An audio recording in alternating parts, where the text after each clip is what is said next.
MZ손해보험 매각 위기의 전모와 보험계약자 피해 우려.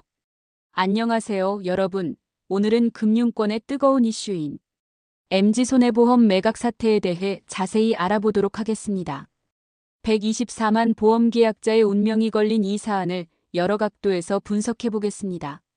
일부 매각 위기의 배경과 현황.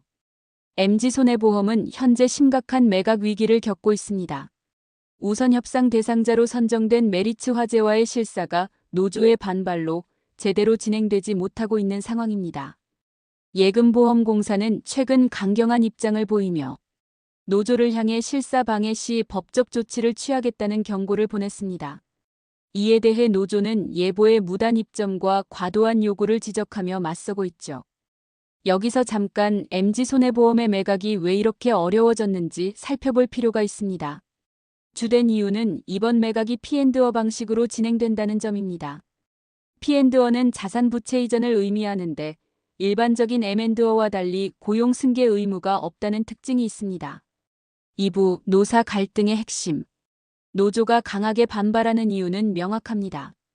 P&D어 방식으로 인한 대규모 구조조정 우려 때문이죠. 노조는 특히 메리츠 화재를 향해 강한 불신을 보이고 있습니다. 보험계약과 우량자산, 공적자금만을 노린다는 것이 노조의 주장입니다. 하지만 여기서 주목해야 할 점이 있습니다. P&D어 방식이 반드시 대규모 구조조정을 의미하지는 않는다는 것입니다. 실제로 2011년 신한금융이 토마토저축은행을 인수할 때도 P&D어 방식을 택했지만 직원 고용 승계율이 80%를 넘었다는 사실을 기억할 필요가 있습니다. 3부 보험계약자들의 불안. 이 사태의 가장 큰 피해자는 누구일까요? 바로 124만 명에 달하는 보험계약자들입니다. 현재 이들의 보험계약은 매우 불안정한 상태에 놓여 있습니다. 만약 최악의 상황, 즉 매각이 무산되어 청산 절차가 진행된다면 어떻게 될까요? 이 경우 저축성 보험 가입자들은 예금자 보호법 한도 내에서만 해약 환급금을 받을 수 있게 됩니다.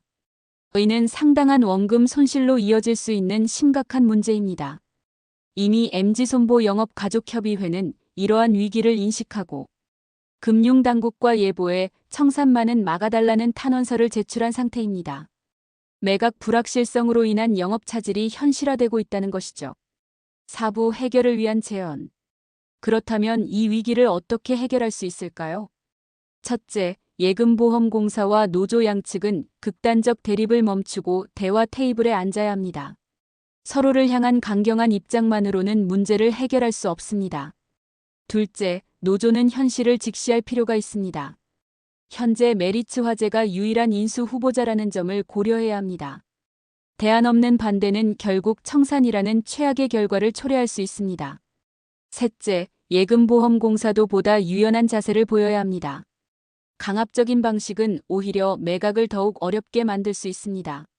매각 절차가 지연될수록 인수기업의 부담이 커지고 고용 승계 가능성은 낮아진다는 점을 인식해야 합니다.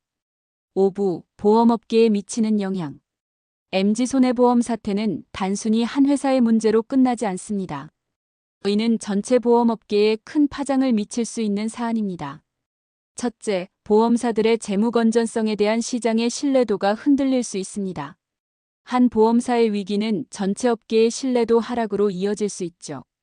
둘째, 보험계약자들의 불안감이 확산될 수 있습니다. 이는 새로운 보험 가입 감소로 이어질 수 있으며 기존 계약의 해지율 상승도 우려됩니다. 셋째, 보험사 구조 조정에 대한 선례가 될 수 있습니다. 이번 사태의 해결 방식은 향후 유사한 상황에서 중요한 참고 사례가 될 것입니다. 6부 금융당국의 역할과 과제. 이 시점에서 금융당국의 역할이 매우 중요합니다. 첫째, 보험계약자 보호를 최우선 과제로 삼아야 합니다. 124만 계약자들의 피해를 최소화할 수 있는 방안을 적극적으로 모색해야 합니다. 둘째, 노사 간 중재자 역할을 충실히 수행해야 합니다. 양측의 입장을 경청하고 합리적인 중재안을 제시할 필요가 있습니다. 셋째, 보험업계 전반의 건전성 관리를 강화해야 합니다. 유사한 사태의 재발을 방지하기 위한 제도적 장치를 마련해야 합니다. 7부 향후 전망과 시사점. MZ손해보험 사태는 우리에게 여러 가지 시사점을 남깁니다. 첫째, 보험사의 재무 건전성 관리가 얼마나 중요한지를 다시 한번 일깨워줍니다. 한번 흔들린 신뢰를 회복하기는 매우 어렵다는 점을 기억해야 합니다. 둘째, 노사관계의 중요성을 보여줍니다. 평상시 건전한 노사관계를 구축하지 못하면 위기 상황에서 더 큰 어려움을 겪을 수 있습니다. 셋째, 보험계약자 보호 체계의 개선이 필요하다는 점을 시사합니다. 현행 예금자 보호법 체계가 과연 적절한지 재검토가 필요한 시점입니다. 결론. MZ손해보험 사태는 단순한 기업 매각을 넘어 우리 금융시장의 건전성과 신뢰성이 걸린 중대한 사안입니다. 124만 보험계약자와 임직원들의 생계가 걸려있는 만큼 모든 관계자들이 지혜를 모아 최선의 해결책을 찾아야 할 것입니다. 예금보험공사와 노조는 청산이라는 최악의 시나리오만은 피해야 합니다. 양보와 타협을 통해 상생할 수 있는 방안을 시급히 마련해야 할 것입니다. 이것이 보험계약자 보호라는 대원칙을 지키는 길이며 우리 금융시장의 신뢰를 지키는 길이 될 것입니다.